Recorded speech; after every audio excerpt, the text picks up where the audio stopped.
बच्चों के नानी हाउस में बच्चों का स्वागत है और मेरे जीजाओं के ससुराल में आपके साले की तरफ से आपका स्वागत है।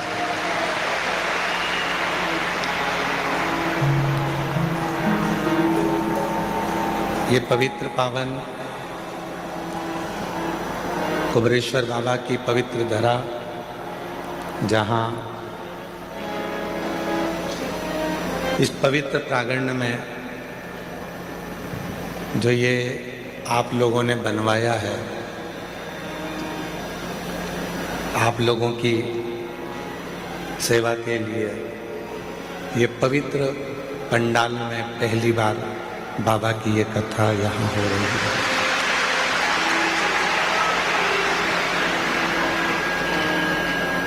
इसलिए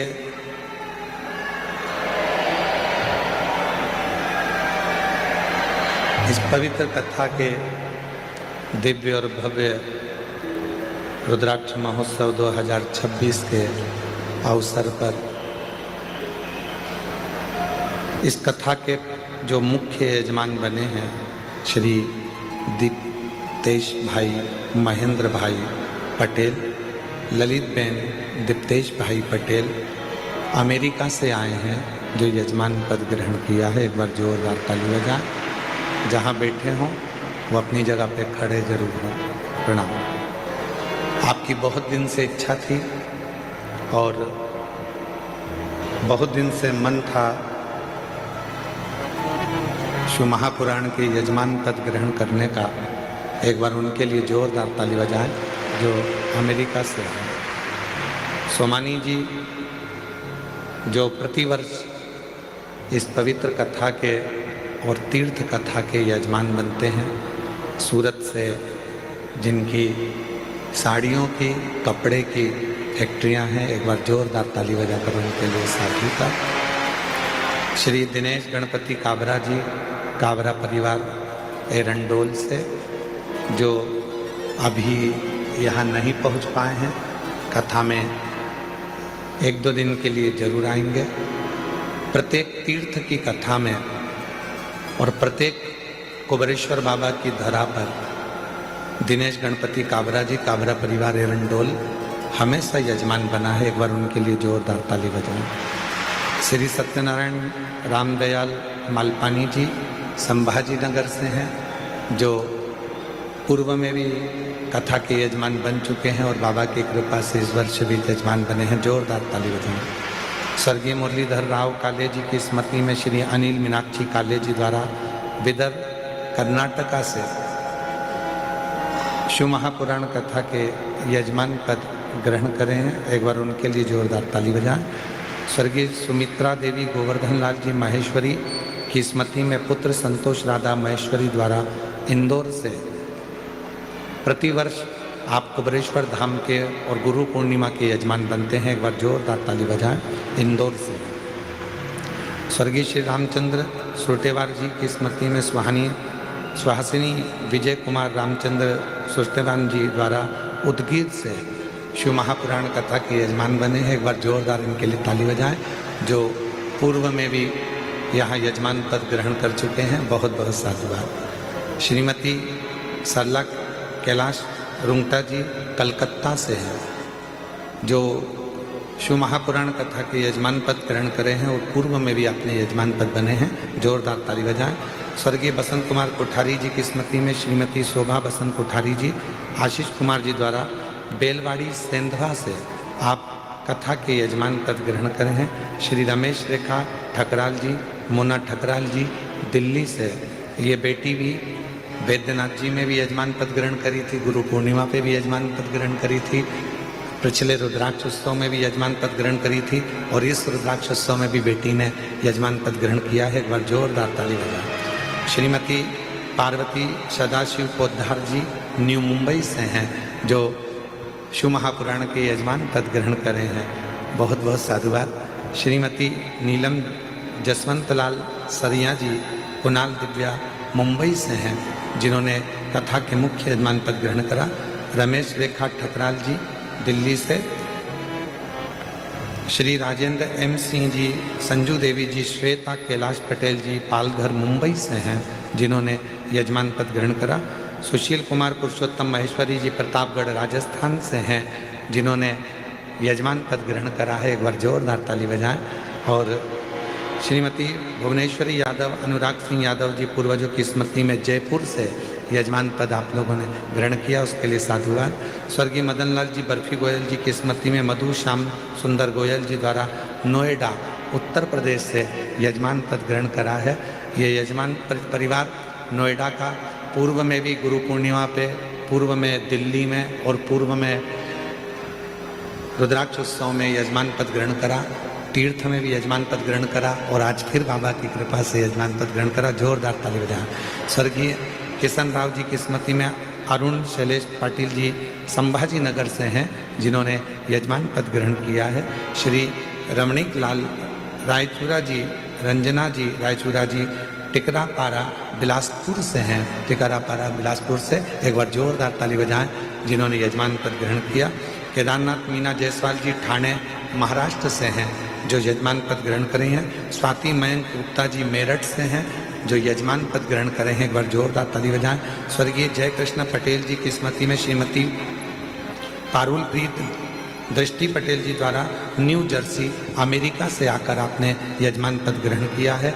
एक बार इस परिवार के लिए भी जोरदार ताली बजाएं, जो कि अमेरिका से पधारे हैं। सुभाष चंद्र रक्षा कटियार जी बेंगलोर से आए हैं, जिन्होंने पूर्व में भी यजमान पद ग्रहण किया था और आज भी यजमान पद ग्रहण करे हैं। एक बार जोरदार ताली बजाएं। श्री राम किशोर जी, पूनम सिंह जी दिल्ली से यजमान पद ग्रहण किया है, उनके लिए भी साधुवाद। श्री प्रकाश गुप्ता जी, मधुबाला गुप्ता जी चंदोली संभल से हैं, जिन्होंने यजमान पद पूर्व में भी ग्रहण किया, इस बार भी पद ग्रहण किया है। एक बार जोरदार ताली बजाकर उनके लिए साधुवाद। श्री हंसराज लखनपाल जी हिमाचल प्रदेश से आए हैं, जिन्होंने यजमान पद ग्रहण किया है हिमाचल प्रदेश से। एक बार जोरदार ताली बजाकर उनके लिए साधुवाद देंगे। वीरेंद्र कुमार वार्षणे, गीता वार्षणे जी अलीगढ़ उत्तर प्रदेश से हैं, जिन्होंने कथा का मुख्य यजमान पद ग्रहण किया, उनके लिए साधुवाद। जोरदार ताली बजाएं। श्री सुनील गणपत राव देशमुख जी प्रणीता सुशील देशमुख जी पुणे से हैं, जिन्होंने यजमान पद ग्रहण किया है। श्री जगत सिंह फुलवती सिंह जी नेरुल मुंबई से हैं, जिन्होंने यजमान पद ग्रहण किया। एक बार इनके लिए जोरदार ताली बजाएं। पूर्व में भी आपने यजमान पद ग्रहण किया था और आगे भी आप लोग हमेशा ऐसे ही यजमान पद के लिए तत्पर रहे हैं। एक बार जोरदार ताली बजाएं। श्री अवधेश दीपमाला बर्नवाल जी बनारस से हैं, जिन्होंने यजमान पद ग्रहण किया। और श्री आकाश कुशवाहा जी इंदौर से हैं, जिन्होंने मुख्य यजमान पद ग्रहण किया। एक बार जोरदार ताली बजाकर इन सभी के लिए साधुता। सभी यजमान परिवार जिनके सहयोग से और जिनके अथक आनंद प्रयास से ये कथा प्रतिवर्ष पूर्ण होती है। शिव और शिव की ये पवित्र भूमि कंकर शंकर की धरा, जहां बैठकर आप भगवान शिव की अविरल भक्ति को प्राप्त कर रहे हैं।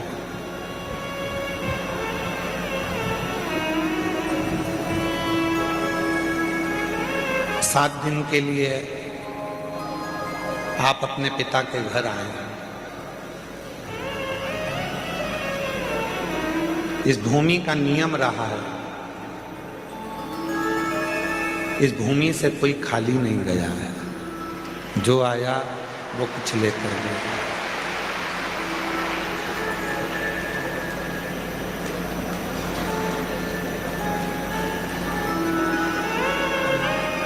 एक दादाजी की गोद में अगर पोता बैठता है, उठता है, तो दादाजी का पेन लेकर जाता है।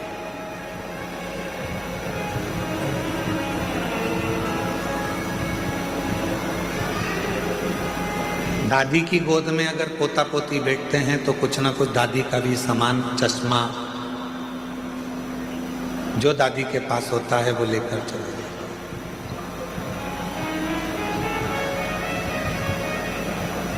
लाखों की संख्या में आप लोग आए हैं और आज मेरे भोले बाबा भी जब आप 7 दिन बाद यहाँ से जाएंगे तो निश्चित है मेरा बाबा भी तुमको कुछ ना कुछ देकर जरूर भेजेगा। और तेरी कृपा बिना न हिले एक भी अणु, लेते हैं श्वास तेरी कृपा से तनु तनु। बखान क्या करूं मैं राहों के ढेर, चपटी भगोत में खजाना कुबेर का। हे गंगाधार मुक्ति ओंकार तू, भोले ओंकार तू, आयो शरण निहारी शंभु तार तार तू। बखान क्या करूं मैं राहों के ढेर का। आप भी बोलिए साथ में। बखान क्या करूं मैं राहों के ढेर, चपटी भगोत में खजाना कुबेर का। हे गंगाधार मुक्ति ओंकार तू, भोले ओंकार तू, आयो शरण निहारी शंभु तार तार तू। बस को पकड़ना है तो बस स्टैंड जाना पड़ेगा। ट्रेन को पकड़ना है तो रेलवे स्टेशन बोलो बोलो जाना पड़ेगा। फ्लाइट पकड़ना है तो एयरपोर्ट जाना पड़ेगा। जहाज पकड़ना है तो समुद्र के तट पर जाना पड़ेगा। और भोले बाबा को अगर पकड़ना है तो कुबेरेश्वर धाम आना पड़ेगा।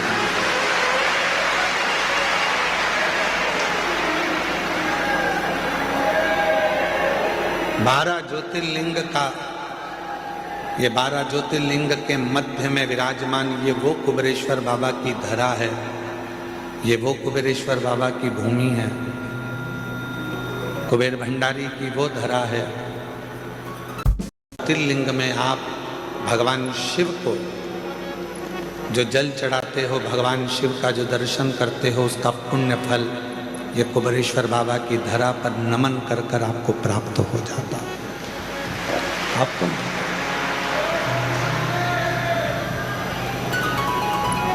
अब यहां रहकर करना क्या क्या है?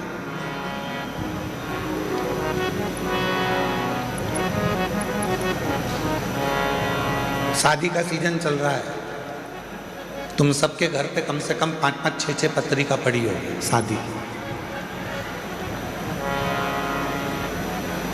किसी किसी के यहाँ तो 8-8, 10-10 पत्रिका पड़ी होगी शादी की। अरे बोलो तो सही है कि गलत है? और कभी कभी ऐसा होता है कि एक ही तारीख में 6-6, 7-7 पत्रिका पड़ी रहती है शादी की।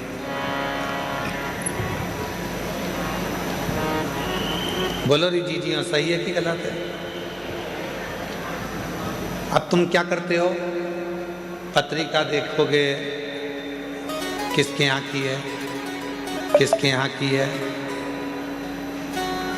किसके यहाँ की है। और पत्रिका देखने के बाद तुम्हारा जिससे ज्यादा प्रेम होगा तुम उसी के घर की शादी में जाओ। भले 10 पत्रिका पड़ी हो, 8 पत्रिका पड़ी हो, 5 पत्रिका पड़ी हो, 10-12 पत्रिका पड़ी हो, पर जिससे ज्यादा प्रेम होता है व्यक्ति उसी के घर की शादी में जाता है। उसी तरह कुबेरेश्वर बाबा की धरा पर रुद्राक्ष महोत्सव में वही आता है जिसका मेरे बाबा से प्रेम होता है।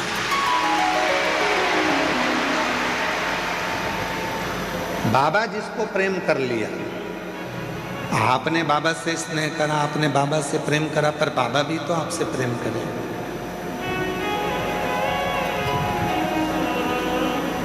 बाबा भी तो आपसे स्नेह करे।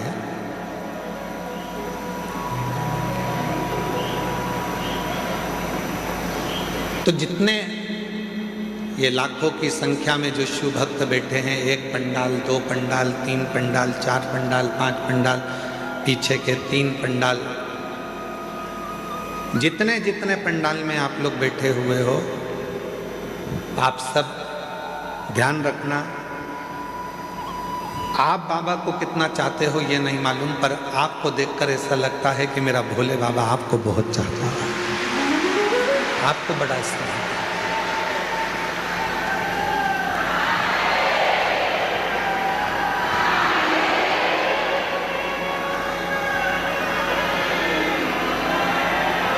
और शंभु शरणे पड़े मांगो घड़ी रे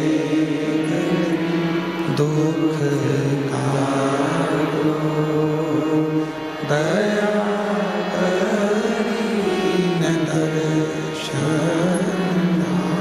तो शंभु शरणे पड़े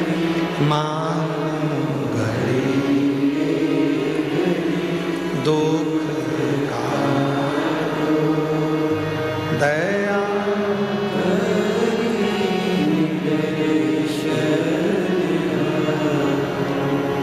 शिव आपसे प्रेम करते हैं, भगवान औघड़दानी आपसे स्नेह करते हैं।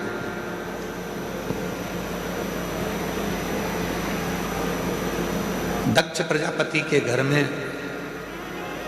60 कन्याओं का जन्म हो चुका था।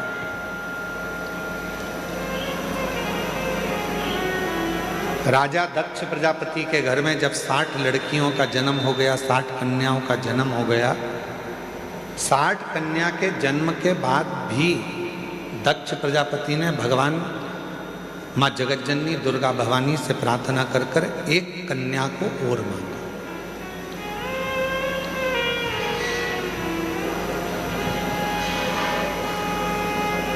एक कन्या और मांगा। माँ दुर्गा भवानी ने पूछा, ए दक्ष प्रजापति, तेरे घर में 60 लड़कियों का जन्म हो चुका है और तू एक लड़की और मांग रहा है, बेटी मांग रहा है।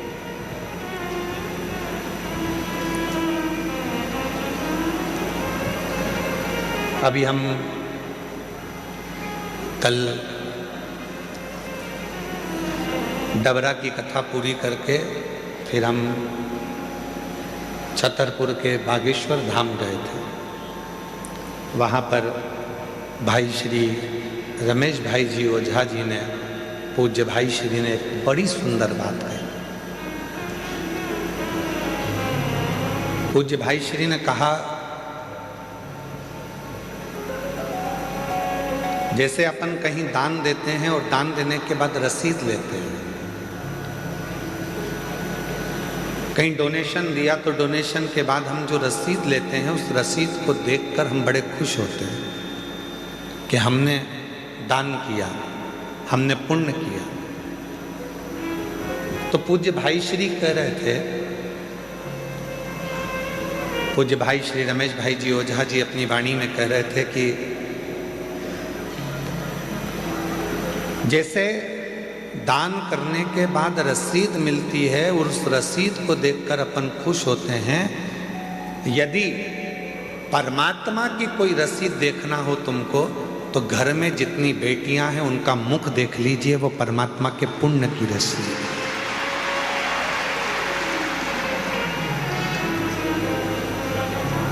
वो परमात्मा के पुण्य की रसीद है।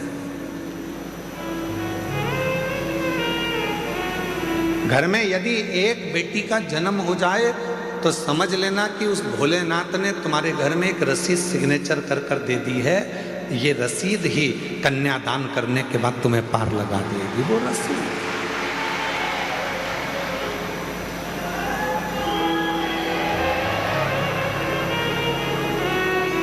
दक्ष प्रजापति के घर में 60 कन्याओं का जन्म हो गया, एक कन्या और माँ जगत जननी दुर्गा भवानी से मांग रहे और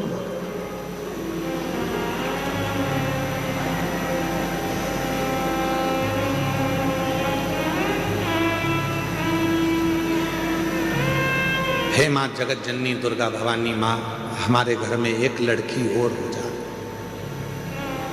एक बेटी और जन्म ले ले, एक बेटी का जन्म और हो जाए।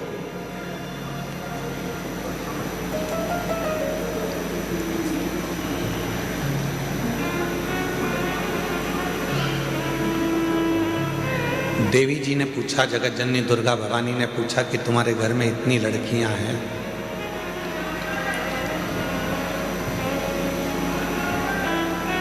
पीछे की आवाज का ध्यान दे, तुम्हारे घर में इतनी बेटियां हैं, तुम्हारे घर में इतनी लड़कियां हैं, तो तुम्हें और लड़की की क्या जरूरत? तो दक्ष प्रजापति ने माँ जगत जननी दुर्गा भवानी से कहा, माँ एक कन्यादान करने पर हजारों अश्वमेध यज्ञ का फल प्राप्त हो जाता है, 2 कन्यादान करने पर सोम यज्ञ का फल प्राप्त हो जाता है, 3 कन्यादान करने पर इंद्र का सिंहासन प्राप्त हो जाता है, 4 कन्यादान करने पर हमें सर्वोत्तम यज्ञ का फल प्राप्त हो जाता है, और जब हाथ से प्रति समय पर 1 कन्या का यदि कन्यादान होता है तो हमारा वैकुंठ में निवास हो जाता है। ये शिव तत्व, ये शिव तत्व।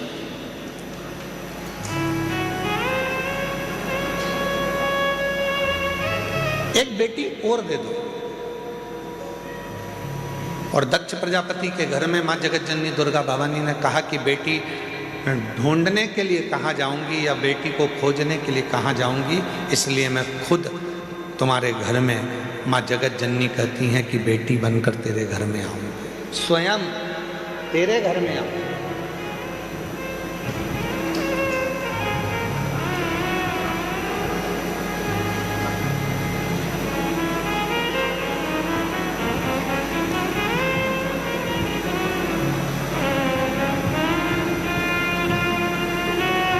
लोग कहते हैं बेटी घर में जन्म ले ली। यहाँ हमारे जजमान परिवार में ठकराल परिवार बैठा हुआ है। वो ठकराल परिवार दिल्ली से,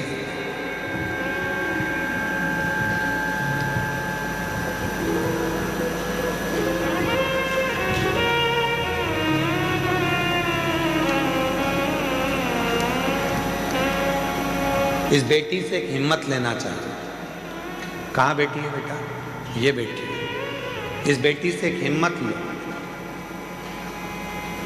एक कथा का यजमान पद ग्रहण करने के बाद में जब यहाँ से जाती है तो बाबा से कहकर जाती है कि दूसरे फिर जजमान बनने के लिए तुझे व्यवस्था करना है, और ऐसी व्यवस्था करना है कि मैं अपने माँ बाप को कुबेरेश्वर धाम पर आकर यजमान पद ग्रहण करा दूं। नौकरी कर। कल एक डबरा के अधिकारी जी ने प्रश्न किया डबरा में, पूर्व गृह मंत्री श्री नरोत्तम मिश्रा जी के यहाँ कथा चल रही थी, तो वहाँ एक अधिकारी ने, वहाँ के अच्छे अधिकारी ने एक प्रश्न किया कि गुरुजी कथा बहुत होती हैं, पर आप जब शिव पुराण की कथा करते हैं तो ये आपकी कथा में बहुत सारी माताएं आती हैं, इसका कारण क्या है?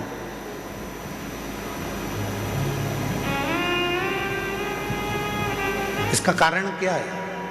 हमने कहा इसका केवल एक कारण है, ये हमको सुनने के लिए नहीं आती है।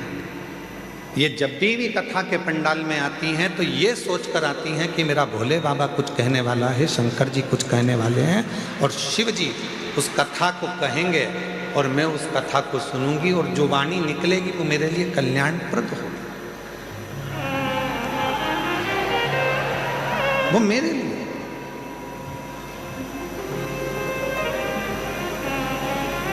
एक लड़की की सर्विस नहीं लग रही थी। एक माँ बाप पत्र है,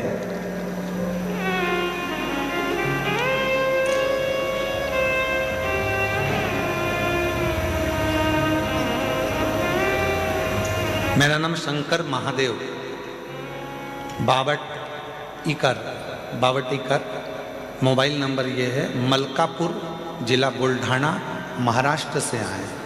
कहीं बैठे हों तो हाथ हिला सकते हैं। आप ही हैं बाबा जी? मैं आपको नमन करता हूँ। ये वो पिता है, बेटी ने हिम्मत हार दी थी कि पापा मेरी कहीं जॉब नहीं लग रही है, मैं इतनी पढ़ गई फिर भी मेरी सर्विस नहीं लग रही है, कोई मुझे गवर्नमेंट जॉब नहीं मिल रही है। पिता ने अपनी बेटी से कहा कि वो सीहोर वाला बाबा कहता है कि मेहनत को 4 गुना कर, रात दिन एक कर दे, फिर एग्जाम दे। और बाप ने संकल्प लिया था कि मेरी बेटी की जैसी नौकरी लग जाएगी, जहां भी शिव पुराण की कथा होगी पैदल जाऊंगा। यवतमाल महाराष्ट्र से जैसे ही बेटी की सरकारी नौकरी लगी और वह बाप पैदल चलकर यवतमाल महाराष्ट्र से यहाँ पहुँचा है। आओ बाबा जी, आ जाओ, आप आ जाइए।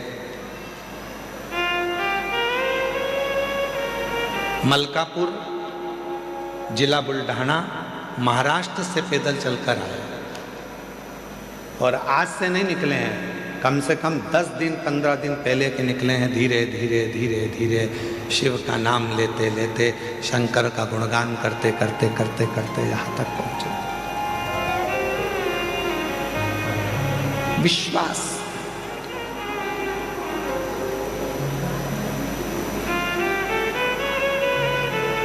किसको सुनने के लिए आए हो आप? सीहोर वाले बाबा को तो टीवी पर भी सुन लेते हो, सीहोर वाले महाराज को तो, और सीहोर वाला महाराज तो आपसे मिलता तक नहीं है।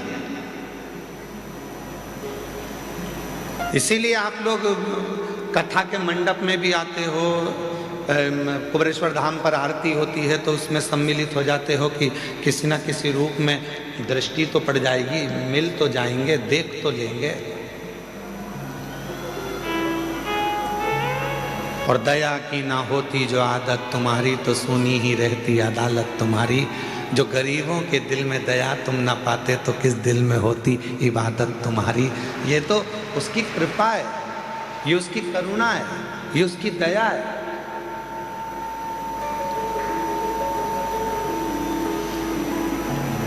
ये शिव की उदारता है। एक बेटी तुम्हारे घर में यदि है और उस परमात्मा से कहना, और फिर निवेदन करूं मेरी जीजियों, बेटे के जन्मदिन पर तुम फटाके फोड़ो चाहे ना फोड़ो, बेटे के जन्मदिन पर तुम नगाड़े बजाओ चाहे ना बजाओ, पर बेटी तुम्हारे घर में जन्म ले तो उस दिन खूब खुशियां मनाना कि मेरे घर में मेरे परमात्मा ने एक बेटी को भेज दिया।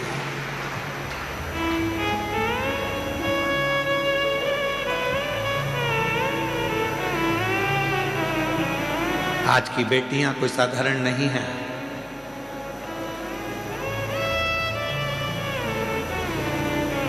जो भारत की भूमि के लिए तत्पर आगे बढ़कर मिसाइलों को दागती है,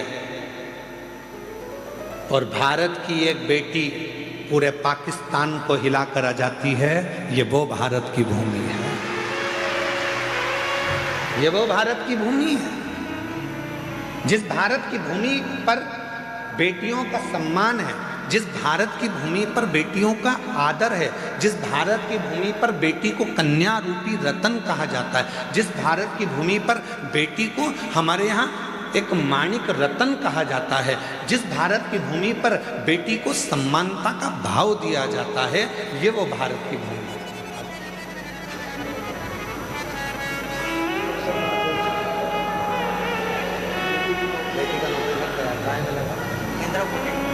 दया की ना होती जो आदत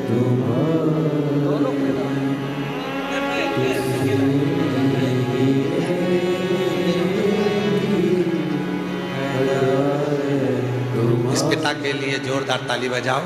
बेटी का जॉब लगा तो यवतमाल महाराष्ट्र से पैदल चलता चलते कुबेरेश्वर धाम जाता।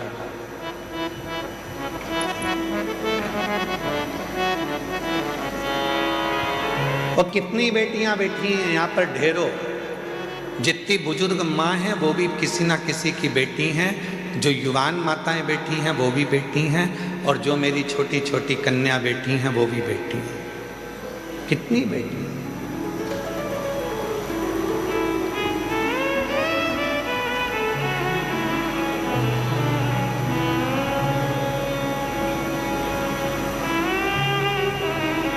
अभी भोपाल में एक सम्मेलन था, उस सम्मेलन में हम गए थे, तो उसमें हमसे पूछा गया कि आप राष्ट्र को अगर उज्जवल देखना चाहते हैं तो क्या देखना चाहते हैं।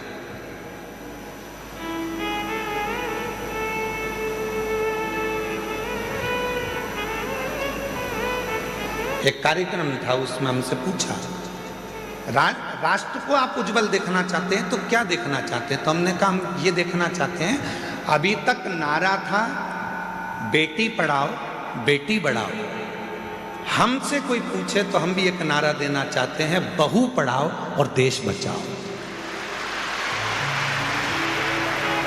कोई हमसे पूछे तो एक नारा हम भी देंगे कि जैसे तुम बेटी को पढ़ा रहे हो, जैसे बेटी के लिए तुम अपनी जान दे रहे हो, वैसे बहू को भी अपने घर में आने के बाद उसकी इच्छा पूछो, बेटा पढ़ना है, आगे बढ़ना है, तुझे कुछ करना है। जैसे बेटी के लिए हम तत्पर हैं वैसे बहू के लिए भी तत्पर। बहू के लिए, वो भी तो बेटी है हमारी। एक सुंदर चरित्र है अशोक सुंदरी का। अशोक सुंदरी जी की उम्र थी 9 वर्ष।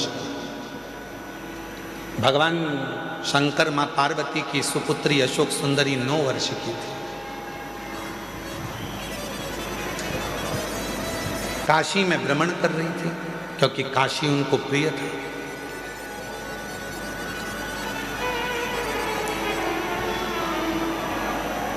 अशोक सुंदरी जी को काशी बड़ा प्रिय था। काशी में रह रही थी, काशी में भ्रमण कर रही थी, और भ्रमण करते करते काशी की धरा पर अशोक सुंदरी एक दिन बाबा विश्वनाथ जी के पास में पहुंच गई, अपने पिताजी के पास। जब जाकर देखा तो पिताजी तो तप साधना में लीन थे। अशोक सुंदरी ने देखा कि पिताजी तो तप साधना में लीन है, अब मैं किसके पास जाऊं। तो अशोक सुंदरी फिर दौड़ लगाई, अपनी मां को खोजने लगी, माता पार्वती। उस समय पर मां जगतजननी जगदम्बा अंबा माता पार्वती मैया असुरों का संहार करने के लिए गई थी। मां जगतजननी को ढूंढ, पार्वती जी मिलती नहीं। अशोक सुंदरी आखिरी में ढूंढते ढूंढते श्री गणेश जी महाराज के पास में गई, गणेश जी भी नहीं मिले। षडानंद कार्तिकेय जी के पास गई, षडानंद कार्तिकेय भी नहीं मिले।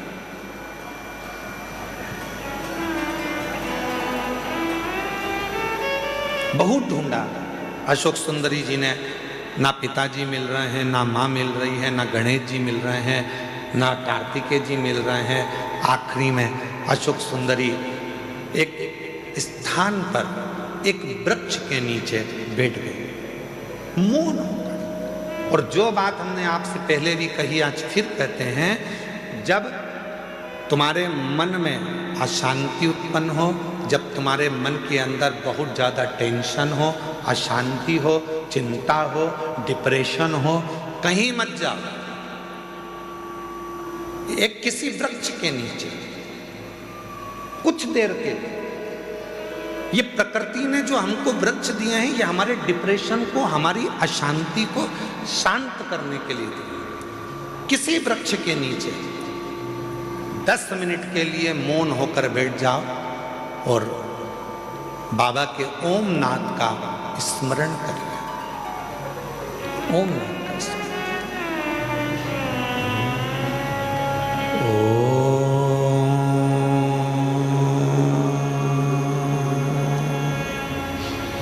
जब हम ओम नाथ का स्मरण करते हैं किसी वृक्ष के नीचे बैठकर, तो प्रकृति के देव भगवान देव अधिदेव महादेव हमारे ऊपर दृष्टि देते हैं, हमें देखते हैं। शिव महापुराण की कथा में लिखा है, गर्ग संहिता में लिखा है, पद्म पुराण में लिखा है, नर्मदा पुराण में लिखा है, स्कंद पुराण के रेवा खंड में लिखा है, जो पुण्य नदी के तट पर भजन करने में मिलता है, जो पुण्य तीर्थ में जाकर भजन करने में मिलता है, जो पुण्य घर से बाहर निकलकर भजन करने में मिलता है, वो पुण्य एक वृक्ष के नीचे बैठकर ओम का नाद करने से तुरंत प्राप्त हो जाएगा। वो पुण्य प्राप्त हो।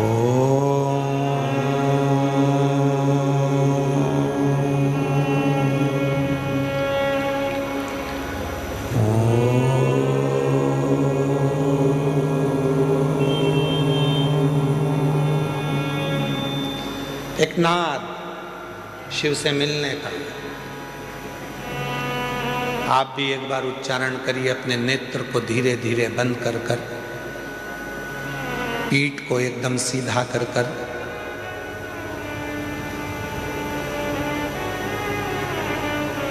दोनों भुकुटियों का स्मरण मध्य बिंदु में कर कर इस ओम को लंबी गूंज के साथ अपने मुख से उच्चारण करिए।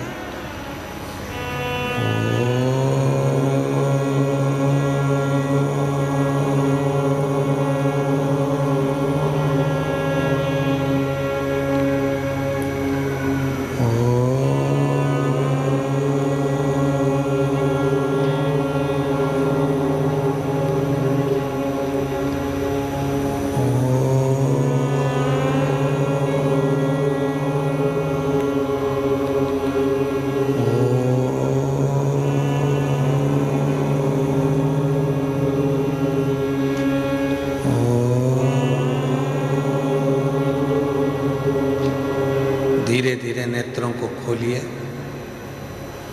स्मरण करिए देवाधिदेव महादेव के किसी वृक्ष के नीचे बैठकर शिव हमको देख रहे हैं और हम उस शिव को महसूस कर रहे हैं। ऐसा लग रहा है कि हमारे पास में हमारा देवाधिदेव महादेव कुबेर भंडारी स्वयं आकर खड़ा हुआ है। वो नाद है, वो अशोक सुंदरी ने ओम का उच्चारण करा, अशोक सुंदरी ने नाद किया ओम का। शिव पुराण की विद्येश्वर संहिता कहती है, स्कंद पुराण का रेवा खंड कहता है, किसी वृक्ष के नीचे बैठकर जब हम लंबी सांस लेकर ओम का उच्चारण करते हैं तो महादेव हमको देखते जरूर हैं। और वही हुआ। जैसे ही अशोक सुंदरी ने काशी में बैठकर ओम नाद करना प्रारंभ करा, शिव जी की दृष्टि पड़ी तो इतने में भगवान शंकर तो तप में लीन थे और अशोक सुंदरी उनको महसूस कर रही है कि मेरे पिता है। पिताजी बहुत प्यास लग रही है, पापा बहुत प्यास लग रही है, बाबुल बहुत प्यास लग रही है। जिंदगी में यदि किसी बाप बेटी का प्रेम देखना है, जीवन में किसी पिता और पुत्री का प्रेम देखना है तो दो जगह पर देखिएगा। एक देखिए देवाधिदेव महादेव और अशोक सुंदरी का प्रेम, और दूसरा देखिए नरसिंह मेहता और नानी भाई का प्रेम। दोनों संबंध क्या है, रिश्ते क्या है, नाते क्या है, एक बाप और बेटी का स्नेह क्या होता है, ये शिव पुराण बता सकता है। एक बाप और बेटी का स्नेह क्या होता है, ये शिव पुराण बता सकता है।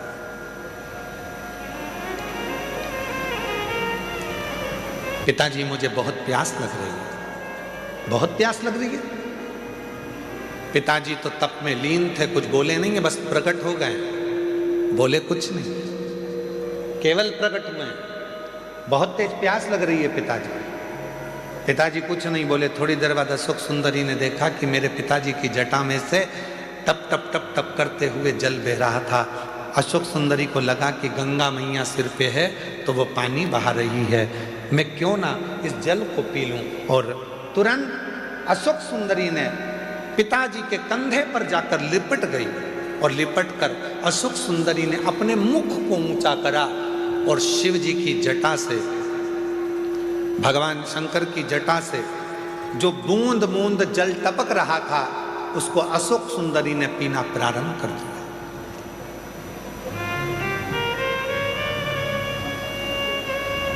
तीन बूंद मुख में गई, चौथी बूंद मुख में गई, पांचवी बूंद मुख में गई, छठी बूंद मुख में गई और सातवीं बूंद जैसे ही मुख में जा रही थी इतने में मां जगत जननी जगदम्बा अम्बा दौड़कर सिंह पर चढ़कर अपनी बेटी के पास दौड़कर आ रही थी।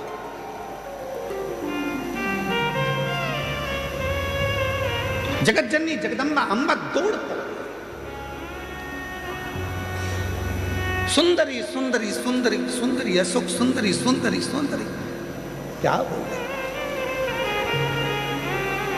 शिवजी ने देखा कि पार्वती जी इतनी जल्दीबाजी में कहां से आ गई, तो पार्वती जी को देखकर शंकर भगवान तुरंत पूछा, क्या हो गया पार्वती, जो तुम इतनी चिल्लाती चिल्लाती अशोक सुंदरी सुंदरी सुंदरी अशोक सुंदरी सुंदरी सुंदरी अशोक सुंदरी करती हुई आ रही हो, क्या हुआ।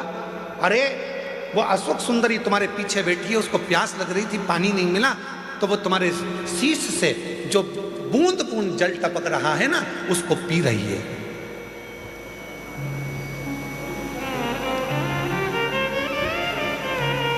पार्वती जी बोली वो बूंद बूंद जल को पी रही है। शिवजी बोले तो गंगा ने तो जल नहीं टपकाया, गंगा ने तो एक बूंद जल नीचे नहीं गिराया। पार्वती ने पूछा, वही तो मैं बोल रही हूं कि गंगा तो आपकी जटा में बंद पड़ी हुई है, वो बूंद बूंद जल जो टपक रहा है वो जल नहीं है, तुम्हारे गले में जो वासुकी नाग पड़ा हुआ है उस नाग का जहर वो उगल रहा था, वो उगला हुआ जहर मेरी बेटी के कंठ में जा रहा था।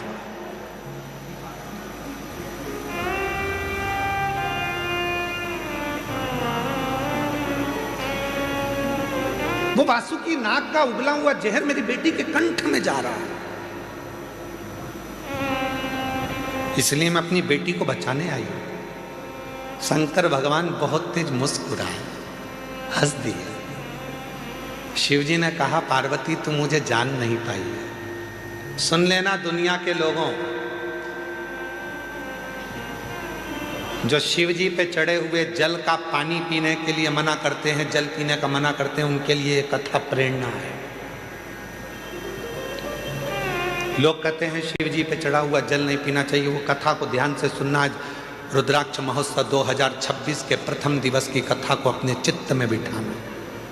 शिवजी हंसे, पार्वती से कहा, पार्वती तू मुझे अभी तक समझ नहीं पाई है। पार्वती ने पूछा, क्यों, तूने क्या कहा।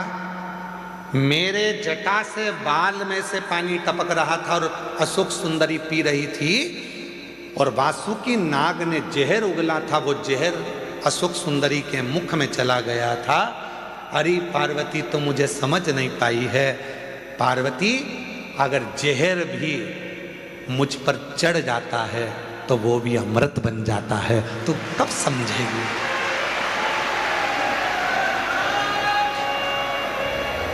दुनिया के लोग कहते हैं शिव जी पे चढ़ा हुआ जल नहीं पीना चाहिए, उनके लिए यह अशोक सुंदरी और काशी का संवाद कहता है कि शंकर भगवान के जटा में गले पर कालिया विष अपना रहा था और वो विष जटा में से टपक रहा था, जिनको अशोक सुंदरी ने पी लिया था।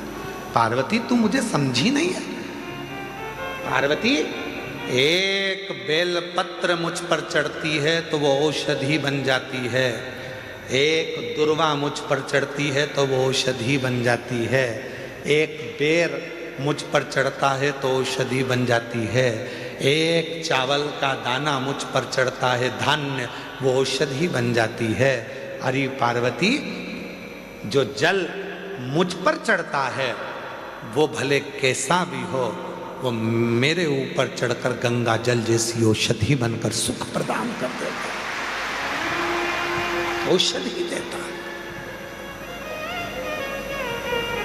अब दुनिया के लोग बोलते हैं कि गुरुजी जल नहीं पीना चाहिए, तो दुनिया के लोग तो ये भी कहते हैं कि जल मत पियो, भले मदिरा पी लो।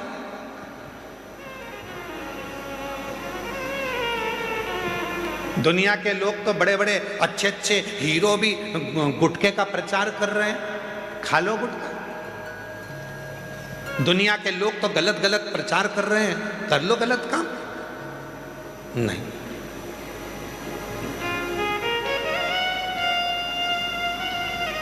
शिव कथा कर रही है, भगवान देवाधिदेव महादेव पर। हम तो यहां तक कहेंगे, डबरा की कथा में कहा था, आज फिर कह रहे हैं, 3 दिवसीय डबरा की कथा में कहा था, यदि तुम्हारे पास में देने के लिए शिव जी के कुछ भी नहीं है, कुछ भी तुम्हारे पास में नहीं है मेरी जीजियों, मेरे जीजाओं, मेरी बेटियों, मेरे बेटाओं, क्योंकि भगवान शंकर प्रकृति के देवता हैं। शिव जी को ना तुम्हारा धन चाहिए, ना वैभव चाहिए, ना दौलत चाहिए, ना तुम्हारी सत्ता चाहिए। शंकर भगवान को देने के लिए कुछ भी नहीं है, तो बस उसको दर्शन कर लो, नेत्रों से निहार लो, उस शिवलिंग का दर्शन करो, वो तुमको सुख देगा, सुख देगा।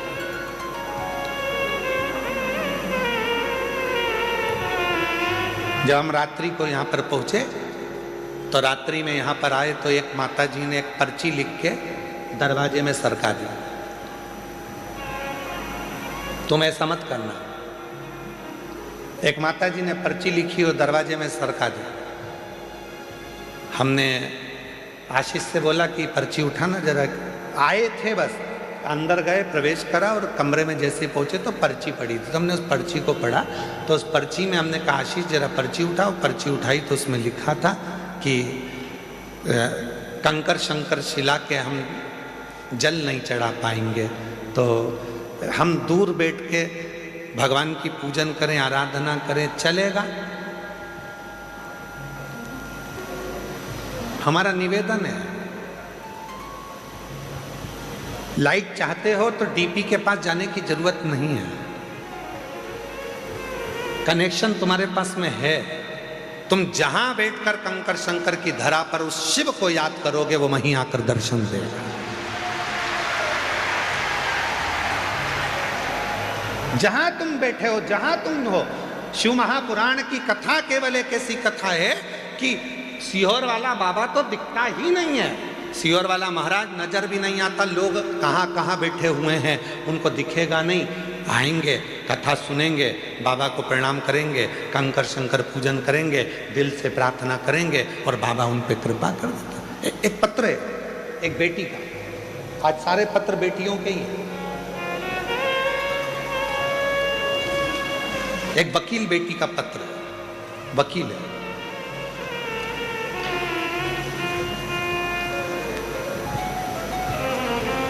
मैं सरोज परिहार जोधपुर राजस्थान से आई हूँ। कहीं बैठी हो सरोज जी परिहार? आप ही हैं? ऐसा हाथ हिला दो एक बार वापिस जी। आ जाइए, एक बेलपत्र लेकर जाइए। मैं सरोज परिहार जोधपुर राजस्थान की निवासी हूँ। मेरा मोबाइल नंबर ये है। मैं और मेरी ननंद बाईसा आपकी कथा वर्ष 2019 से सुन रही हैं। हम दोनों पिछले 5 सालों से लगातार रुद्राक्ष अभिषेक में यहाँ रुद्राक्ष महोत्सव में आते हैं। ऐसा कोई साल नहीं गया जिस साल मुझे मेरे भोलेनाथ ने नहीं दिया। रुद्राक्ष महोत्सव कर कर जाती हूँ और 3 से 4 महीने में बाबा मुझे कुछ ना कुछ देता जरूर है। 5 साल से रुद्राक्ष महोत्सव में आ रही हूँ, 5 साल से लगातार रुद्राक्ष महोत्सव अटेंड करती हूँ, सुनती हूँ। गुरुजी आपकी कथा बहुत दूर दूर होती है, सीहोर हमारे नज़दीक पड़ जाता है। हम लोगों के भाग्य हैं जो साल में 2 कथा गुरु पूर्णिमा की और रुद्राक्ष महोत्सव की मिल जाती है, तो हमारे तो पंडाल की कथा पूरी हो जाती है। गुरुदेव, मेरी 2 बेटियां हैं।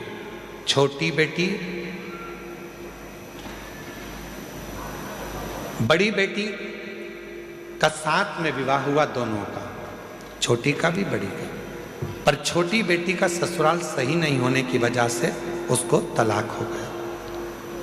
उन लोगों ने बेटी के बारे में गलत गलत उठाना चालू करा कि इसकी बच्चेदानी नहीं है, बच्चादानी खराब है, बच्चादानी है ही नहीं। ऐसी अफवाह उड़ाई कि बेटी दिन भर रोती थी। गुरुदेव, 2018 में मेरी बेटी की शादी दूसरी करा दी। मेरी बेटी वकील थी, पर प्राइवेट, सरकारी नहीं। 2018 में शादी हुई और बेटी ने कहा, माँ, डॉक्टर के हिसाब से ऐसा लगता है कि मैं माँ नहीं बन सकती, क्या करूं? मैं अपनी बेटी को लेकर यहाँ आ गया और कथा सुनवाई बेटी को। कथा सुनने के बाद जब बेटी पहली बार यहाँ से गई, उसका गर्भ ठेर गया। पर ना जाने ऐसा क्या हुआ कि बेटी का जो बच्चा हुआ वो शांत हो गया। बेटी फिर टूट गई। मेरे से कहा, माँ मैं वापिस अभी नहीं जाऊंगी क्योंकि मेरा मन बड़ा दुखी है। तो मैंने अपनी बेटी से कहा, उसने तुझे पुत्र दिया था, उसने ले लिया, क्यों चिंता करती है, चल कथा में। बेटी को वापिस कथा में लेकर आई और बाबा की ऐसी कृपा हुई कि बेटी जब दूसरी बार कथा से गई तो वो सरकारी वकील बन गई। सरकारी वकील बन गई। तीसरी बार फिर कथा में आई तो उसका खुद का मकान बन गया और बाबा की ऐसी कृपा हुई, तीसरी बार कथा में आई तो बाबा की कृपा से उसका वापिस बाबा ने पुत्र दे दिया। ये शिव की। गुरुदेव, दुनिया के लोग इतना ताना देते थे कि दुनिया के लोगों का मुंह बंद कर दिया मेरे भोले बाबा। दुनिया के लोगों का मुख बंद कर। शिव कथा करती है।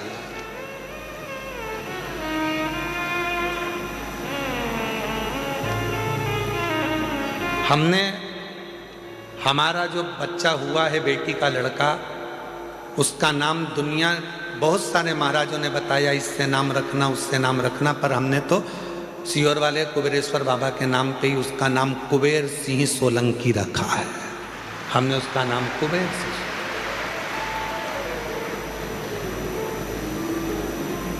इसमें एक लाइन माता ने लिखी कि मेरी बेटी इतनी टूट गई थी, वकील होकर इतनी टूट गई थी कि वो अपने शरीर को नहीं रखना चाहती थी, इतनी टूट गई।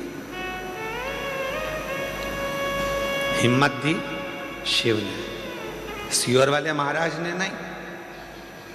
और फिर निवेदन है, तुम सीहोर वाले महाराज के चक्कर में पड़ना भी मत, बिल्कुल भी।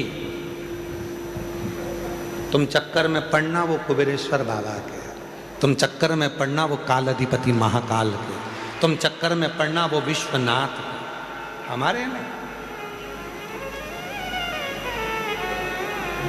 तुम्हारे चक्कर में हम बाहर नहीं निकल पाते हैं। कहा है सोमानी जी, सही है कि तुम सबके चक्कर में हम बाहर नहीं निकल पाते।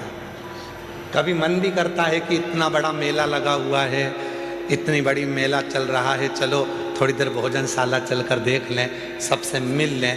वो मिलना तो गया, तुम्हारी भोजन की थाली रख रख के तुम सब माँ इकट्ठे हो जाते हो और हमको डर लगने लगता है कि कहीं तुमको तकलीफ ना हो जाए।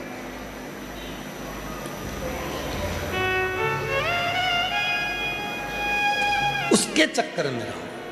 हम तो बाबा के भरोसे चलते हैं। और देखो, हम हमेशा एक ही बात कहते हैं कि सीहोर वाले बाबा से, सीहोर वाले महाराज से मतलब मत रखो। इसीलिए कहते हैं क्या, हमको भी तो कहीं निकलने दो, घूमने दो, फिरने दो।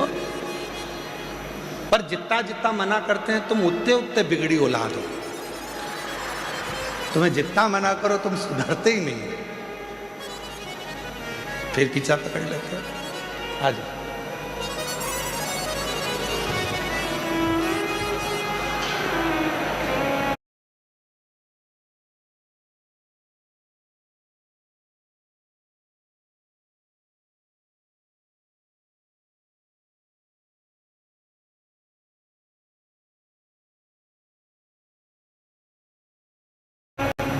बाबा ने हमको चलना सिखाया, बाबा ने हम रोते नहीं, रोते नहीं, रोते नहीं, आंसू पोछो पहले, रोते नहीं, आंसू पोछो पहले, रोते आंसू पोछो पहले, आंसू पोछो। अच्छा खुश होकर जा, बाबा ने सब सुन लिया ना, साथ दे दिया, क्या सोचना ये बेटी।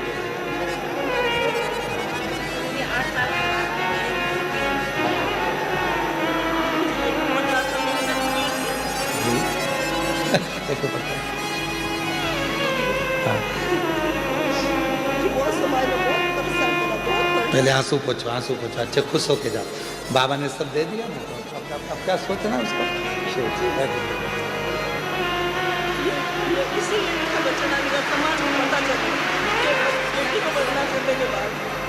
तो पता दे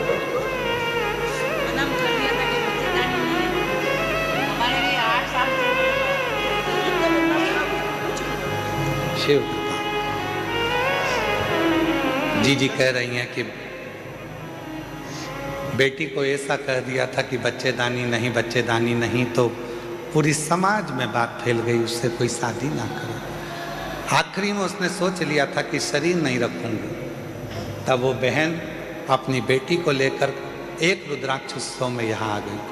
बेटी कथा सुनी, बेटी की शादी हो चुकी थी, वहाँ पर भी उसको सम्मान नहीं मिल पा रहा था कि संतान नहीं, बाबा ने दे दी।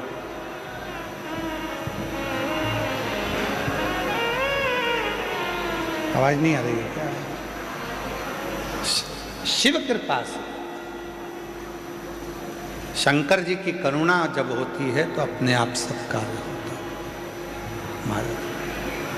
इसीलिए आप लोगों से फिर कहते हैं, ऐसे दयालु नाथ से रिश्ता बनाइए। मेरी जीजियों, जितनी मेरी जीजी जीजा हैं, जितनी स्तुति हम करें उतनी स्तुति आपको करना है। हम भी बोले और तुम भी बोलो साथ में, तुम्हारी आवाज और हमारी आवाज दोनों मिले तो आनंद। ऐसे दया रिश्ता बनाइए, ऐसे दयालु नाथ से रिश्ता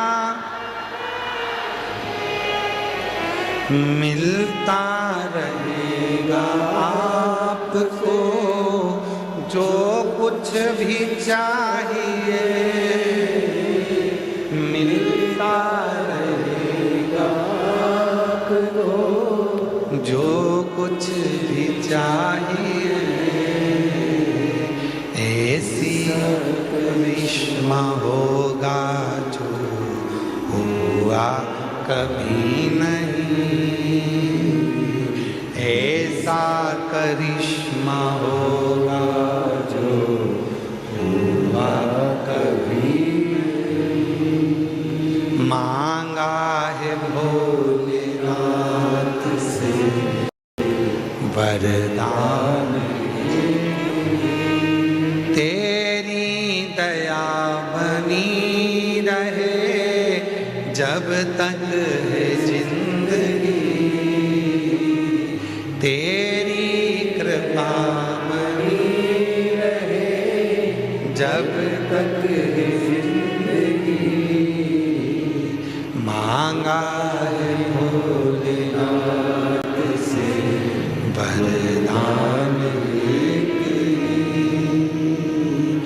मांगा है भोलेनाथ से वरदान। उसकी कृपा, उससे संबंध, वो नाता, वो रिश्ता, वो तुम्हारा हो जाए।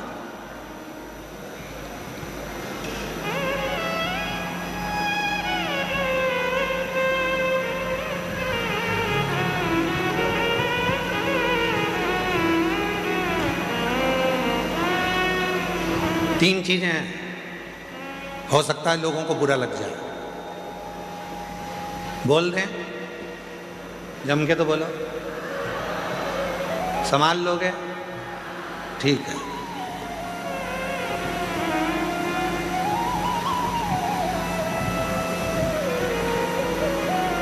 वो कुत्ता किसी काम का नहीं जिसको पालो और अपने को ही काट लो। यार पूरा सुनो, अभी नहीं बजाना अपने को, धर लो। वो कुत्ता किसी काम का नहीं जिसको पालो वो ही काट ले। वो पैसा किसी काम का नहीं जिसको कमाओ और हमको ही बिगाड़ दे। और वो संबंध किसी काम का नहीं जो वक्त पड़ने पर हमको ही निपटाने का सोच ले। वो रिश्ते, वो नाते, वो संबंध, वो हमारे अपने रिश्ते जिनको चाहिए कि हमको उन्नति की सीढ़ी पर चढ़ाए, वही हमको खाने को जोड़ दौड़ जाए। तो वो रिश्ते किस काम के, वो संबंध किस काम के?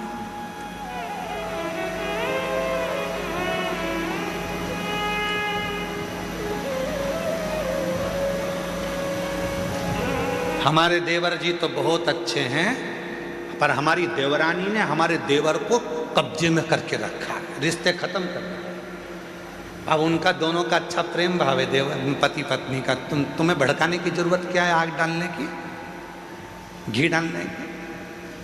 ये उनके कहने पे चलते नहीं। वो रिश्ते बेकार, वो रिश्ता किसी काम का नहीं है, वो रिश्तेदार किसी काम के नहीं है जो वक्त पड़ने पर साथ देने की जगह तुम्हारे को ही काटने का, तुमको ही निपटाने की सोच है। वो किसी काम की।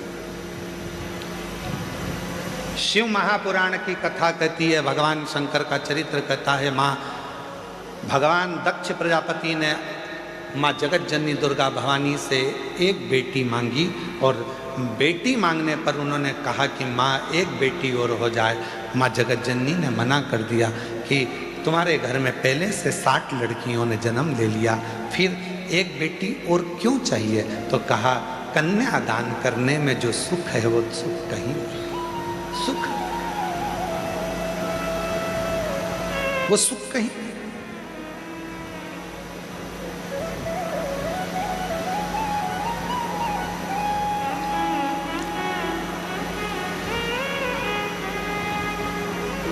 जगत जननी जगदम्बा अम्मा ने कहा कि मैं स्वयं तुम्हारे घर में बेटी बनकर जन्म आई। माँ जगत जननी दुर्गा भवानी खुद बेटी बनकर आई और प्रसूति के गर्भ से एक कन्या ने जन्म लिया जिसका नाम सती है। माता सती बाल्य अवस्था से, जब माता सती का जन्म हुआ था, जब गोदी में माता सती जी थी, प्रसूति की गोद में माता सती थी, बाल्यावस्था में माँ सती माता की गोद में जब अटखेलियाँ कर रही थी, दक्ष प्रजापति ने सती के जन्म उत्सव को मनाया, सारे देवताओं को बुलाया, सबको निमंत्रण दिया। शिव जी के पास में भी निमंत्रण गया, शंकर जी के पास।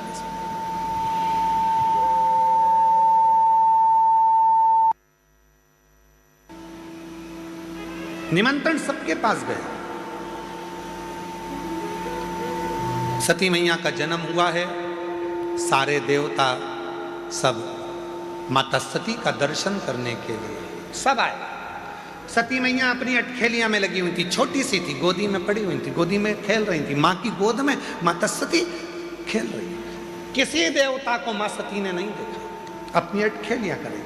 भगवान नारायण भी आए, लक्ष्मी जी भी आई, ब्रह्मा जी भी आए, ब्रह्मणी भी आई, इंद्र भी आए, इंद्राणी भी आई, गरुण भी आए, वरुण भी आए, सारे 33 कोटि देवता आए।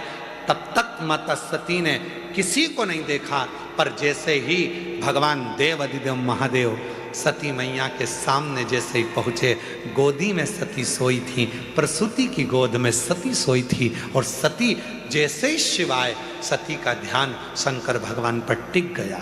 जैसे शंकर की कथा सुनने वाले, शिव महापुराण की कथा सुनने वाले कैसे होते हैं? कथा चालू होती है और एकदम साइलेंट, किसी की आवाज नहीं आती है। पड़ोसन बोले भी तो ये कोनी मार देती है, चुप। और पूरा इतनी संख्या में 2 माताओं को एक कमरे में बिठा दो तो इनकी बात खत्म नहीं होती है। और तुम लाखों की संख्या में बैठे हो और मेरी जीजियाँ, मेरे जीजा, मेरी बेटियाँ, बेटे, मेरे बुजुर्ग माँ बाप पूरी कथा के पंडाल में बैठे हैं, पर किसी एक की आवाज नहीं, एकदम चुप होकर। और कहीं का बोल भी दे तो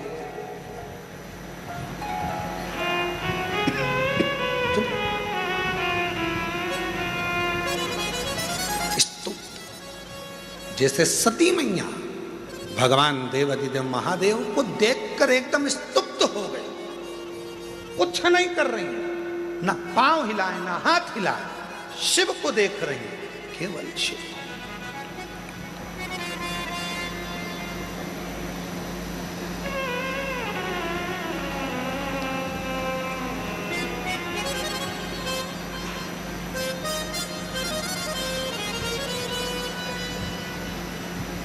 और भगवान देवाधिदेव महादेव ने सती को देखा, दक्ष प्रजापति को बुलाया और बुलाकर कहा, दक्ष प्रजापति जी, इस सती, ये मेरी जगत जननी जगदम्बा अंबा तुम्हारे घर में आई है।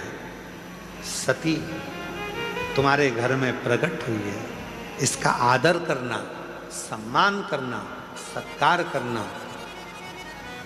जिस घर में बेटी का अपमान होता है, जिस घर में बेटी का आदर नहीं होता है, जिस घर में बेटी का सत्कार नहीं होता है, एक दिन वो घर में धीरे धीरे लक्ष्मी संपदा वैभव समाप्त होते चले जाता है।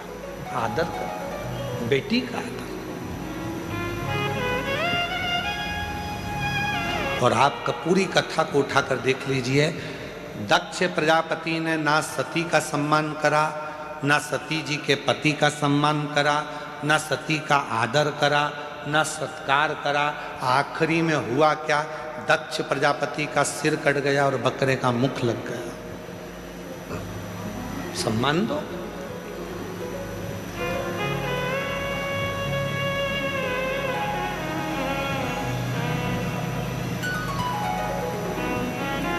एक हमारे यहाँ पुरानी कहावत है, बहन बेटी आती है, अभी अभी तो भगवान ने सबको संपदा दी है, धन दिया है, तो लोग साड़ी दे देते हैं। पहले कहते थे बहन बेटी आई, ब्लाउज का टुकड़ा दे दो। क्या दे दो? अरे जम के तो बोलो, ब्लाउज का टुकड़ा। ऐसा घड़ी बना हुआ रहता था ऐसा, और 60, 70, 80 रुपए में मिल जाता था। ऐसा अच्छा बढ़िया पन्नी में धरा धराया। तो माता इतनी चतुर होती थी, उसमें टीकी का पत्ता रख के और 2 चूड़ी रख के और ऐसा उसको बढ़िया जमा जुमू के और उसको बहन बेटी को दे दे, ब्लाउज का टुकड़ा दे। क्यों? दक्ष प्रजापति अपने राजसभा में, अपनी सभा के अंदर सती को एक जमीन का टुकड़ा नहीं दिया था बैठने के लिए, तो वो दक्ष प्रजापति का घर भी गया और शीश भी गया। अगर वो एक टुकड़ा दे देते तो दक्ष प्रजापति का ना शीश कटता, ना दक्ष प्रजापति का घर जाता। इसलिए बहन बेटी को एक टुकड़ा ब्लाउज का देकर बहन बेटी का आशीर्वाद प्राप्त कर लिया जाता है, जिससे घर अच्छा रहे। एक टुकड़ा बहुत। 2 शब्द हैं, जरा ध्यान से सुनिएगा। एक होता है चरण में रहना और एक होता है शरण में रहना। 2 शब्द हैं, एक है चरण में रहना और एक है शरण में रहना। मंदिर में जाते हो, तुम्हारे घर के मंदिर में भगवान को दिया लगाते हो, पूजन करते हो, अगरबत्ती लगाते हो, धूप बत्ती लगाते हो, प्रणाम करते हो, मतलब तुम भगवान के चरण में हो। कहाँ पर हो? जम के बोलो जरा। चरण, इसको कहते हैं चरण में रहना। अब शरण में रहना किसको कहते हैं? मंदिर में जाकर प्रणाम कर कर, दिया लगाकर, बत्ती लगाकर, अगरबत्ती लगाकर, नमन कर कर, दिया बत्ती नी भी करी, बस भगवान के मंदिर के सामने चले गए और भगवान के मंदिर के सामने जाकर फिर तुम अपनी नौकरी पे, अपनी सर्विस में, अपनी दुकान पर, अपने व्यापार में तुम चले गए।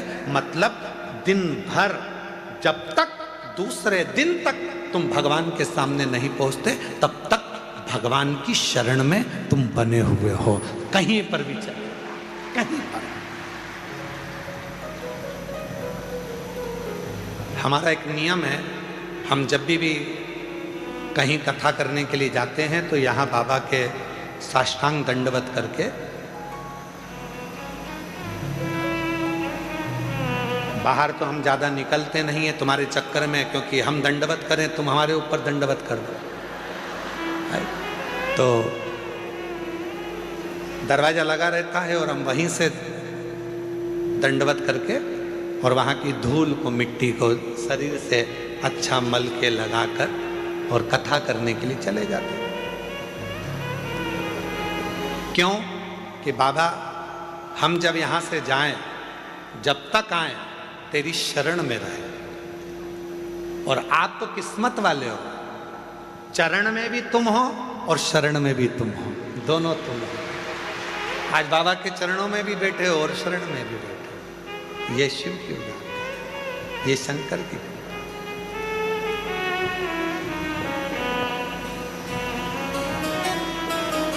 इसलिए शिव महापुराण की कथा वर्णन कर रही है महाराज।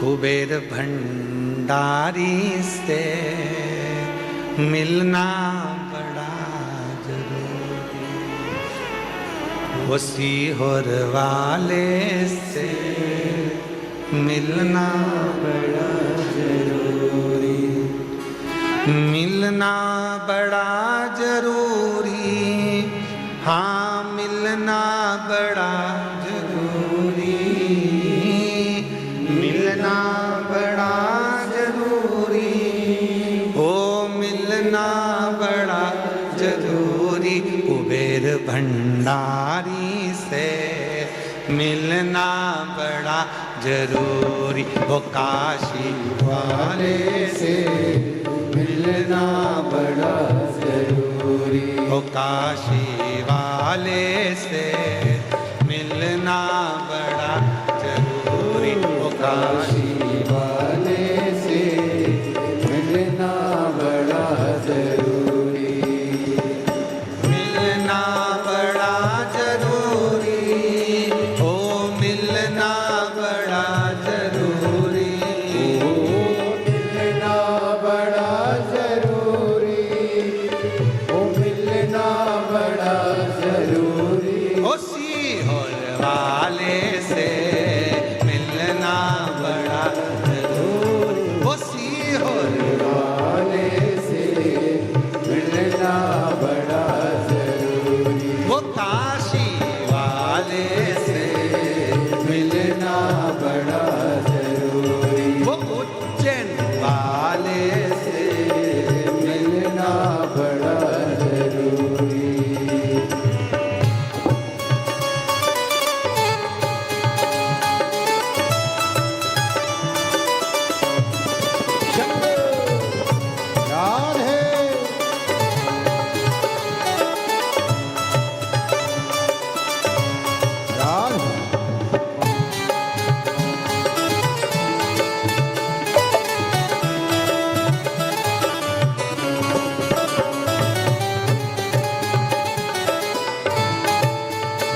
बन कर आती, जो मैं होती पवन बसंती, झोंका बन कर आती, जो मैं होती कांला चमेली, चरणों में बिछ जाती, जो मैं होती बेला चमेली, चरणों में बिछ जाती।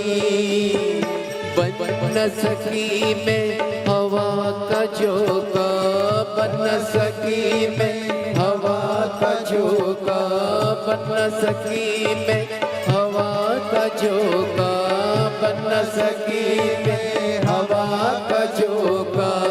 ये मेरी मजबूरी, काशी वाले से मिलना बड़ा जरूरी, काशी वाले से मिलना बड़ा जरूरी, डमरू वाले से मिलना बड़ा जरूरी, डमरू वाले से मिलना बड़ा जरूरी, ओ मिलना बड़ा जरूरी, मिलना बड़ा जरूरी, ओ मिलना बड़ा जरूरी, मिलना बड़ा जरूरी, काशी वाले से मिलना बड़ा जरूरी, काशी वाले से मिलना बड़ा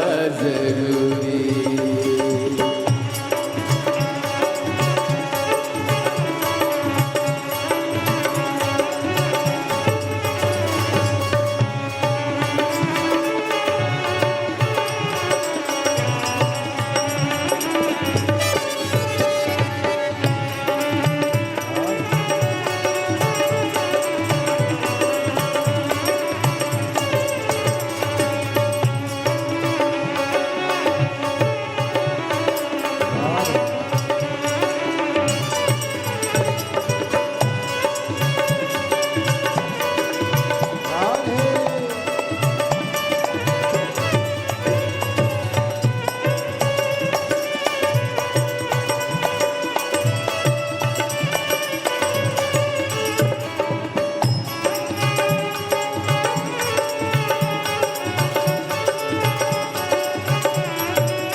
जो मैं होती कारी बदरिया, छम छम नीर बहाती, जो मैं होती कारी बदरिया, छम छम नीर बहाती, गरज गरज के बरस बरस के तुमको नित नहलाती, गरज गरज के बरस बरस के तुमको नित नहलाती।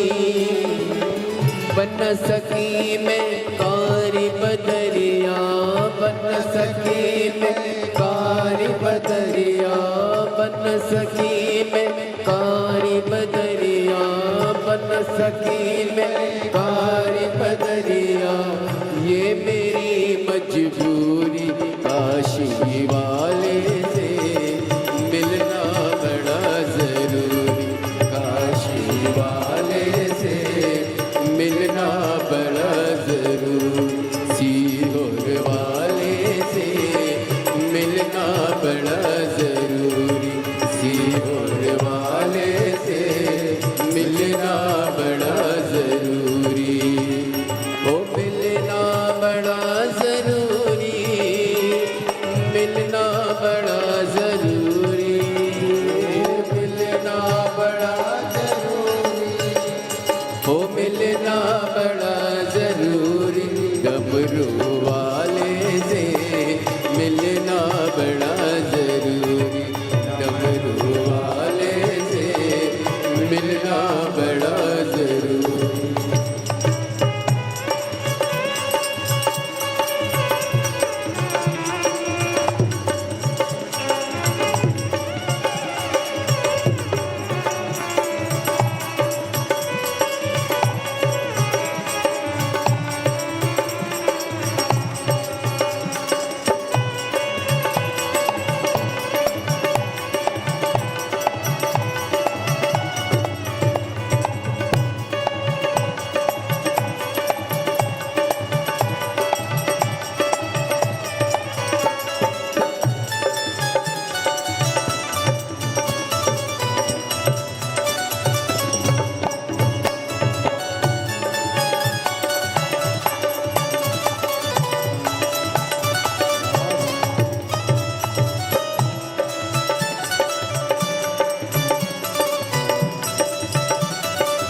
लिखती निज पाती, जो मैं तेरा पता जानती, खत लिखती निज पाती, सब रशिकन को संग में लेकर तुमसे मिलने आती, सब रसिकन को संग में लेकर तुमसे मिलने आती।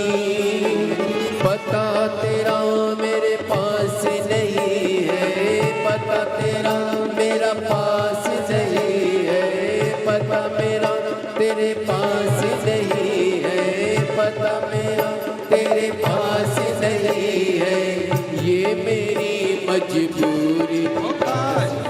वाले से मिलना बड़ा जरूरी, वाले से मिलना बड़ा जरूरी, मेरे भंडारी से मिलना बड़ा जरूरी, सीहोर वाले से मिलना बड़ा जरूरी, ओ भोले बाबा से मिलना बड़ा जरूरी, ओ शंभो बाबा से मिलना बड़ा जरूरी, ओ भोले बाबा से मिलना बड़ा जरूरी, ओ शंभो बाबा से मिलना बड़ा जरूरी। आर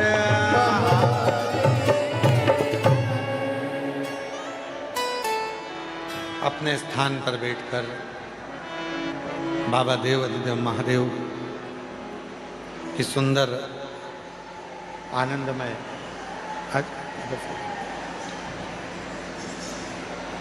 सुंदर आनंदमय लीलाओं का स्मरण करें।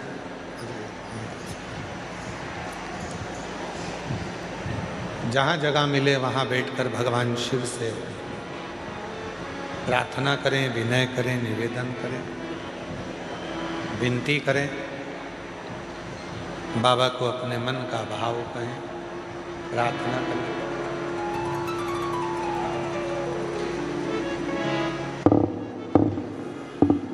कुबेरेश्वर बाबा की ये पवित्र धरा है, जहाँ बैठकर देवादिदेव महादेव से अपने मन का भाव करें, दिल से प्रार्थना करें, विनय करें, निवेदन करें।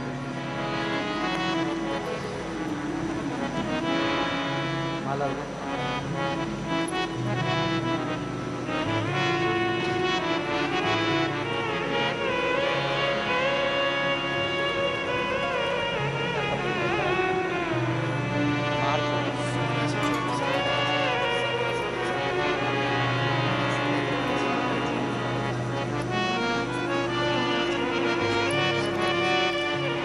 महाराज जी के यहाँ भी दिल्ली में अप्रैल में कथा रहेगी। एक बार जोरदार ताली बजाकर बहुत बहुत साधुवाद।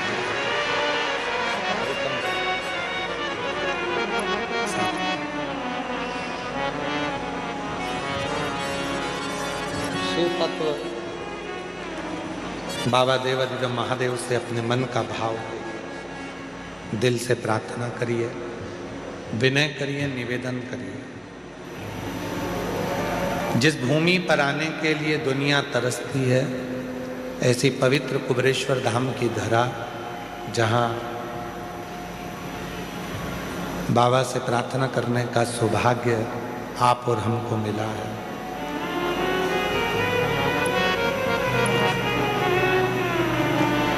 बाबा को अपने मन का भाव कहिए, प्रार्थना करिए, विनय करिए और दिल से बाबा को नमन करिए। हमने कथा में पहले भी कहा, जब भी कुबेरेश्वर धाम पर आओ, कहीं पर भी बैठकर 108 बार श्री शिवाय नमस्तुभ्यम कहना चाहिए। यहां जितना रुको,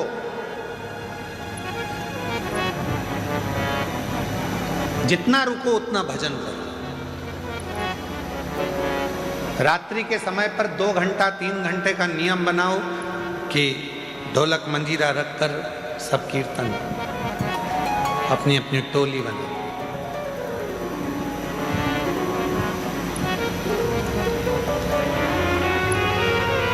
भगवत नाम का जप करो। मौका मिला है, बाबा को अपने मन का भाव कहेंगे, प्रार्थना करेंगे, निवेदन करेंगे, विनती करेंगे, बाबा को अपने मन की भाव दशा कहेंगे। साथ में बोलिएगा, प्रार्थना करिएगा, निवेदन करिएगा।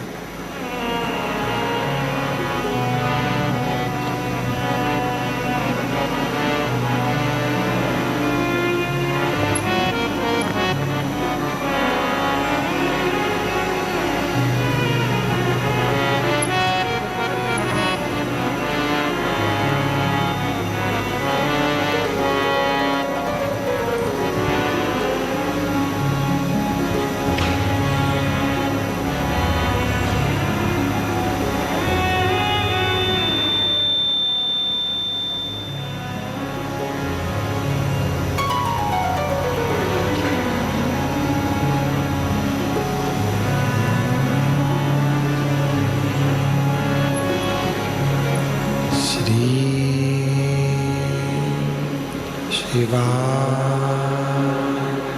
नमस्तुभ्यं। श्री शिवाय नमस्तुभ्यं। श्री शिवाय नमस्तुभ्यं। श्री शिवाय नमस्तुभ्यं। श्री शिवाय नमस्तुभ्यं। भोला सब दुख काटो, ओ भोला सब दुख काटो। शिव शंकर जपो तेरी माला, भोले बाबा जपो तेरी माला। भोला सब दुख काटो, ओ भोला सब दुख काटो। वेश है मंगलकारी, वेश है मंगलकारी। शमशान वासी शमशान वासी ओ भोला सब दुख काटो, ओ भोला सब दुख काटो, ओ भोला सब दुख काटो।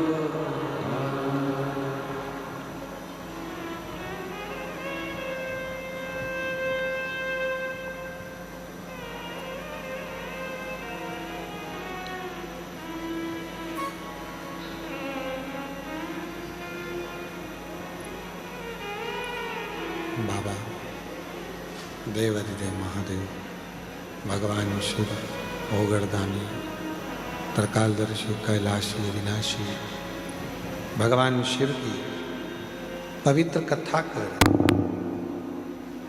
भगवान शंकर का पवित्र चरित्र कर। सती मां माता प्रसूति की गोद में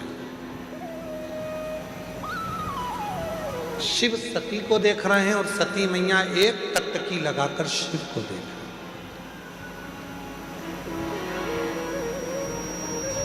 ओगरदानी भगवान देवाधिदेव महादेव ने दक्ष प्रजापति को बुलाकर कहा कि इसका सम्मान करो। शिव की कृपा से यदि तुम्हारे घर में बेटी आ जाए, बेटी चाहे बहू के रूप में हो, चाहे तुम्हारे घर में बेटी के रूप में हो, बेटी बेटी होती है।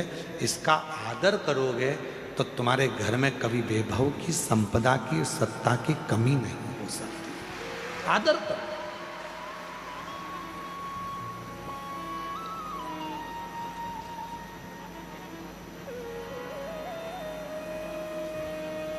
पर दक्ष प्रजापति आदर नहीं कर पाए, इसलिए उनका शीश भी कटा। दक्ष प्रजापति आदर नहीं कर पाए, इसलिए उनका घर भी संपूर्ण नष्ट हो गया।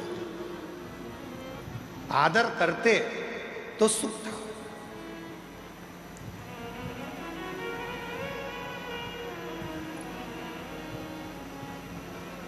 बेटी, अन्न और पानी, थोड़ा ध्यान दीजिएगा। क्या क्या चीज है, जम के बोलो। पहले नंबर पर बेटी, दूसरे नंबर पर अन्न जिसको हम पाते हैं, तीसरे नंबर पर पानी जिसको हम पीते हैं। इन तीन का आदर हमेशा होना चाहिए। आजकल बड़ी बड़ी पार्टियों में पानी की बोतल रख दी जाती है, लोग पानी पीते हैं, आधी बोतल पानी पिया और फेंक दिया। आधी बोतल पानी पिया और फेंका।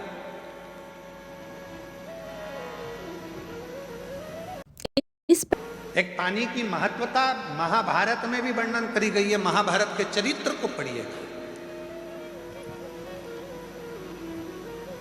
अभिमन्यु के प्राण छूट रहे हैं और अभिमन्यु पानी की बूंद के लिए तरस रहा है। सामने कर्ण का, राजा कर्ण का रथ खड़ा हुआ और अभिमन्यु कह रहे हैं कितना भी दुश्मन हो पर पानी तो पिला दो, प्यास लग रही है। चक्रव्यूह में घेर लिया गया था अभिमन्यु को, मर रहे थे, अभिमन्यु के प्राण छूट रहे थे और वो पानी के लिए तरस रहे थे,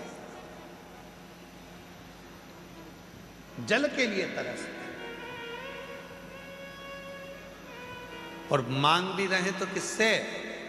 कहा दुनिया का सबसे बड़ा दानी, दुनिया का सबसे बड़ा दानदाता यदि कोई था तो वो राजा कर्ण थे। मांग भी रहे हैं तो किससे? राजा कर्ण से। जल दे दो, जल, पानी पीना है। अभिमन्यु कह रहा है प्राण छूट रहे हैं, मुझे पानी दे दो। पास में जल की छाजल रखी थी। छाजल जानते हो आप लोग? जम के तो बोलो, छाजल जानते हो? एक मोटा सा, ना जाने ऐसा कोई कपड़ा आता है और कपड़ा इधर से सिला रहता है, इधर से सिला रहता है, चारों तरफ से उसमें इधर से सिलकर एक मुंह बना रहता है, उसमें पानी भर दिया जाता है और मुंह को बांधकर गाड़ियों में उसको टांग देते हैं तो पानी ठंडा होता रहता है, उसको पीते हैं। रथ में, कर्ण के रथ में पानी की छाजल टंगी हुई थी और राजा कर्ण से पानी मांगा जा रहा था। अभिमन्यु कह रहे मुझे जल दे दो और राजा कर्ण ने पानी का अपमान कर कर उस पानी की छाजल को उसके पास में पटक दिया, पर वो पानी अभिमन्यु को पीने को नहीं दिया, पीने को नहीं दिया।